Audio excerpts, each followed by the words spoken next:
Good morning, students. Hi, I am Charulva. You have already seen my lecture through that, but I got a issue that voice is broken on that, so I got some of the students call that videos are not clear because of the network issue it happened. So I am Charulva. I'll be your co-teacher along with Mr. Pradeep Dhinga, and we both will be teaching you accountancy. So this happened first time even in the world that such a big lockdown is there. So stay home, stay safe. And dear, I'll be sharing my number in the videos. If you are facing any problem, you can have. The lecture which already shared with you, that will be covered now today again by part 1 and part 2. And I hope now those you will not face any problem because that was happened with the network issue. And I request her to re-upload. So today we'll be beginning the accounting principles. But many of the basic terms has already been covered by sir. So initially I think now you much understand that कि accounting basically क्या है, हम लोग assets क्या है, liabilities क्या है, capital क्या है, loan क्या है, working capital क्या है, आप ये सब चीज़ें समझ चुके हो. Yes, practicality अभी start नहीं हुई है, but as when the accounting chapters begin, your practical area will start. You will very easily able to cope up with all these things. अब बेटा बात आती है accounting principles. This is your next level, next chapter. Accounting principles क्या है? This is not the principle of your school, this is a please principles. यहाँ पर LES वाला प्रिंसिपल क्या कहना चाहता है? बेटा देखो अकाउंटिंग क्या है. अकाउंटिंग बहुत सिंपल सी एक चीज़ है कि recording of those transactions which are in monetary terms. बहुत सिंपल सा एक एग्जांपल लेते हैं. मम्मी ने मुझे 100 रुपीज़ दिए, पॉकेट मनी दी, and asked me to spend it in a day. So what happened, मैंने उस 100 रुपीज़ में से I had an ice cream, we had a chocolate, lot of other things which I can able to do with 100 rupees.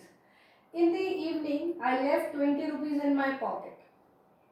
So now what you will sit and you will decide think कि मैंने 80 rupees का expenditure कहाँ कहाँ किया और 20 rupees मैंने save कर लिए. This is nothing but the calculation, the computation of the spending of your money, कि पैसा आपने कहाँ यूटिलाइज किया है.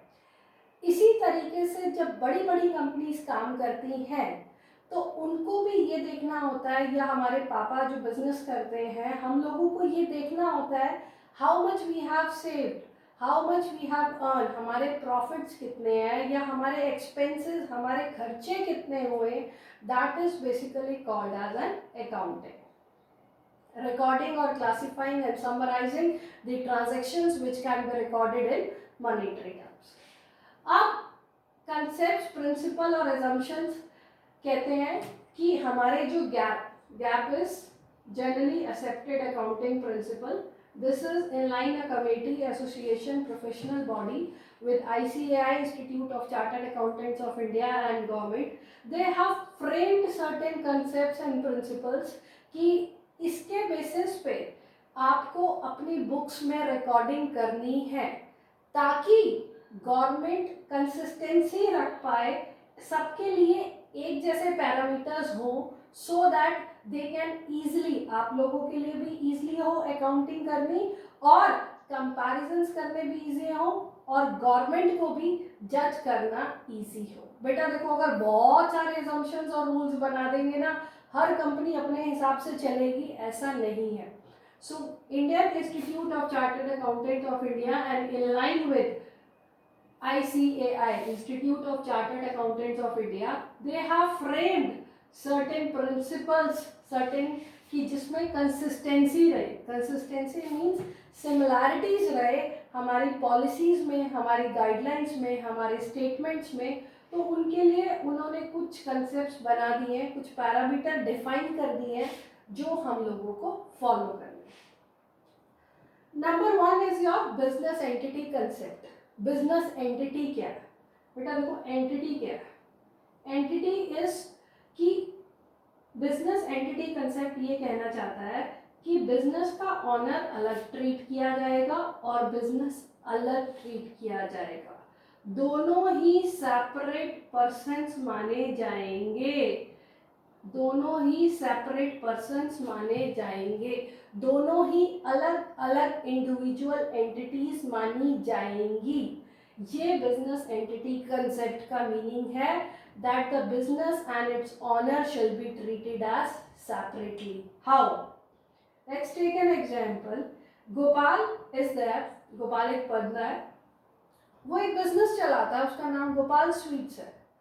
नाउ क्वेश्चन कम्स कि जब हम अकाउंटिंग करेंगे, जब हम रिकॉर्डिंग करेंगे, जब हम बुक्स में ट्रांजैक्शंस को रिकॉर्ड करेंगे, तो हम इसके नाम पर काम करेंगे। ये तो कंपनी का ऑनर है, ये तो बिजनेस का ऑनर है, ये एक सेपरेट एंटिटी है और ये एक सेपरेट एंटिटी है। Why gives the correct information? ऐसा क्यों है? क्योंकि हम हमेशा रिकॉर्डिंग बिजनेस की करते हैं, ऑनर की नहीं करते हैं। क्योंकि अब मानो जैसे मैं बिजनेसमैन हूँ, ठीक है, मेरा काम है स्टेशनरी का काम है। अब मुझे जब अपने घर पे भी ज़रूरत पड़ती है तो मैं अपने घर में दुकान से जाती हूँ, सामान निकालती हूँ और घर ले आती हूँ।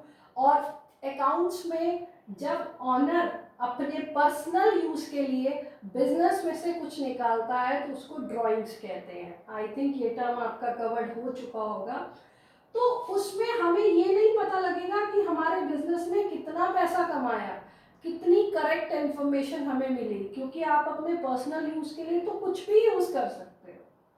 सो बिजनेस एंटिटी कंसेप्ट ये कहना चाहता है कि treat the business and its honor and its business identity will both be treated as a separate persons. अगर आप अपने स्कूल का भी एग्जाम्पल लोगे, so you will always say that I have passed my senior secondary और higher secondary from Holy child public School. और sir भी अगर हमारे इंस्टीट्यूट में, अगर मैं भी हूँ या कोई बिजनेसमैन है या वो इंस्टीट्यूट चला रहे हैं, तो in that particular case the recording of the books कि कितने एम्प्लॉय स्कूल में काम कर रहे हैं, कितनी सैलरी है, that all are recorded into the holy child public school books, neither in the account of the owner of the school. So this is called as business entity concept, कि जहां पर ऑनर को अलग मानकर चलना है और बिजनेस को अलग मानकर चल। और ऐसा ही होता है आगे जब आप अपने डॉक्यूमेंट्स लोगे तो उसमें भी स्कूल आपको स्कूल की स्टैंप लगा कर देगा, holy child public school, never give a stamp of any owner, so that we can have an correct information कि हमारे बिजनेस ने कितना पैसा कमाया है और कितना loss. Next concept is money measurement concept. भाई पैसा, सीधी सी बात, पैसा। अकाउंट्स को एक ही भाषा समझ में आती है, वो बात है पैसे की भाषा। So accounting simply means it records only those transactions which are in the monetary terms, जिसको पैसे के तौर पे मेजर किया जाता है, सिर्फ उसी चीज़ों का बुक्स में रिकॉर्डिंग होती है और कोई नॉन मॉनेटरी ट्रांजैक्शंस की बुक में रिकॉर्डिंग नहीं होती है। तो ये क्लियरली हमारे लिए गाइडलाइन है कि जो चीज़ को आइडेंटिफाइबल, जिसको हम इजीली मॉनेटरी टर्म्स में रिकॉग्नाइज कर सकते हैं, सिर्फ उन्हीं की बुक्स में रिकॉर्डिंग होगी, नॉन मॉनेटरी आइटम्स की बुक में रिकॉर्डिंग नहीं होगी। Accounting does not understand the language of non monetary. So आपकी मॉनेटरी टर्म्स में वही करेंसी, अगर आप रुपीज़ में डील करते हो, जैसे इंडिया, अगर हम इंडिया में रुपीज़ चलता है तो will be deal in rupees, हमारी जितनी भी रिकॉर्डिंग होगी, बुक्स में अकाउंटिंग होगी, वो सब पैसा रुपीज़ में होगी। और जो इंडिया से बाहर है, if we talk about America, there accounting will be done their monetary values in the terms of their relevant currency which is dollars. So very simple, money measurement concept ये कहता है कि भाई किताबें वही बनेंगी, ट्रांजैक्शंस वही रिकॉर्ड की जाएंगी जो मॉनेटरी टर्म्स में है। अब देखो, जैसे मैंने एक एग्जांपल लिया, एक ए कंपनी है, उसकी कैपिटल भी 1 लाख रुपीस है, बी कंपनी है, उसकी भी कैपिटल 1 लाख रुपीस है। ए कंपनी के एम्प्लॉयज बहुत टैलेंटेड है, बी के नहीं है। तो अब ये टैलेंटेड और अनस्किल्ड की जो मैं बात कर रही हूँ, इसका किताबों से कोई लेना देना नहीं है। ए कंपनी अच्छी है या बी कंपनी अच्छी है वो तभी आइडेंटिफाई किया जाएगा when their values would be able to record into the monetary terms. So capital recording will be there into the books.